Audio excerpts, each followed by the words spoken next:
જય શ્રી કૃષ્ણ વાલા વૈષ્ણવો, સ્વાગત છે તમારું અમારી ચેનલ મેં હું કૃષ્ણ ભક્ત પર।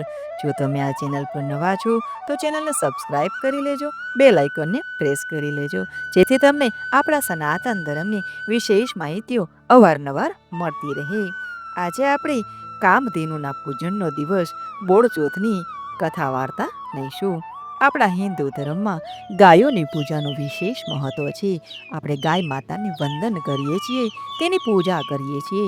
ગાય માતામાં 33 કરોડ દેવી દેવતાઓનો વાસ રહેલો છે। ગાય માતાની પૂજા કરવાથી બધા જ દેવી દેવતાઓ પ્રસન્ન થઈ જાય છે। તેથી જ શ્રાવણ મહિનામાં શ્રાવણ વદ ચોથને દિવસે ગાય માતાના પર્વ તરીકે બોળ ચોથનું વ્રત કરવામાં આવે છે। સૌભાગ્યવતી સ્ત્રીઓ આ દિવસે ગાય સાથે તેના વાછરડાનું પણ પૂજન કરે છે। તેની એક વાર્તા પણ છે કે તે શા માટે તે દિવસે ગાય સાથે તેના વાછરડાનું પૂજન થાય છે। તો ચાલો આપણે વાર્તાનું શ્રવણ કરીએ। સૌભાગ્યવતી સ્ત્રીઓ શ્રાવણ વદ ચોથના દિવસે બોળ ચોથનું વ્રત કરે છે। તત્કાલીન સમાજમાં સૌની પાસે બહોળું પશુધન હતું। કહેવાય છે કે ગાય વિનાનું ઘર નહીં, બળદ વિનાનો ખેડૂત નહીં, અને ખેતી વિનાનું કુટુંબ નહીં। આવા જ એક કુટુંબના ફળિયામાં ગાય અને તેનો નાનો નમળો વાછરડો બાંધેલો હતો। વાછરડો ઘઉં વર્ણો હતો, એટલે સૌ કોઈએ એને ઘઉંલો કહીને સંબોધતા હતા। શ્રાવણ માસ ચાલી રહ્યો હતો। આ મહિનામાં સાસુજી રોજ નદીએ નાહવા જાય। શ્રાવણ વદ ચોથનો દિવસ હતો। નદીએ જતી વખતે સાસુએ વહુને કહ્યું કે હું નદીએ નાહવા જાઉં છું, અને તમે આજે ઘઉંલો ખાંડી અને રાંધી રાખજો। ઘઉંલો એટલે ઘઉંમાંથી બનતી એક વાનગી હતી। વહુ તો અતિ ભોળી હતી, ભલી હતી અને પણ આજ્ઞાકીત હતી। તેથી સાસુની આજ્ઞાને શિરોમાન્ય ગણી ઘઉંની વાનગી રાંધવાને બદલે જ ફળિયામાં બાંધેલા ઘઉંના નામના વાછરડાને બળપૂર્વક પકડી ખાંડળિયામાં ખાંડી મોટા હાંડલામાં ભરી હાંડલું ચૂલે ચડાવી દીધું।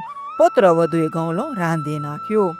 સાસુએ નદીએથી આવી વહુને પૂછ્યું કે વહુ બેટા, ઘઉંલો રાંધી લીધો?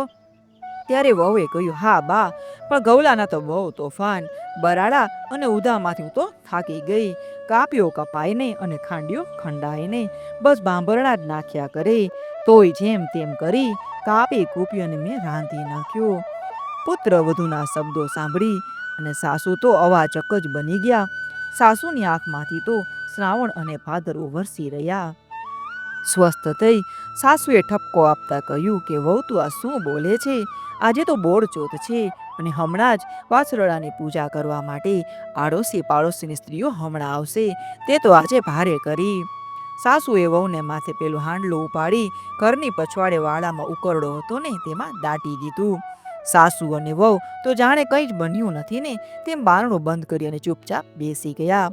પાડોશીએ ગોળ ગોળ જવાબ આપી બધાને વિદાય કરી દીધા।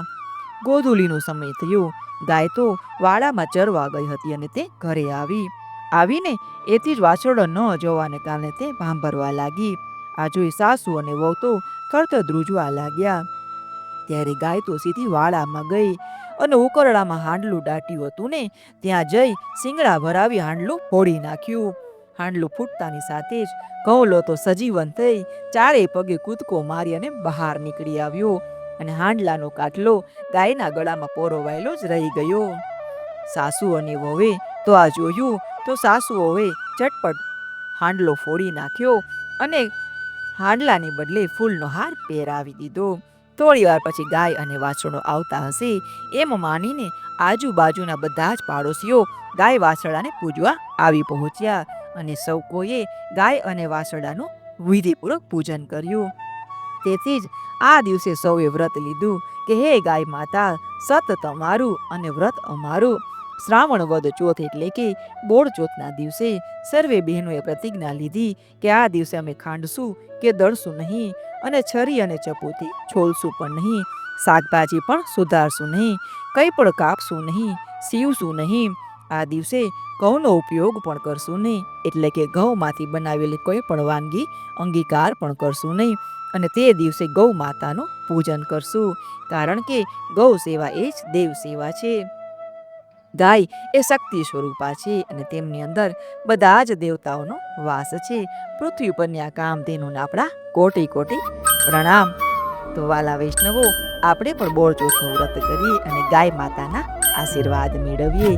તો વાલા વૈષ્ણવો, જય શ્રી કૃષ્ણ.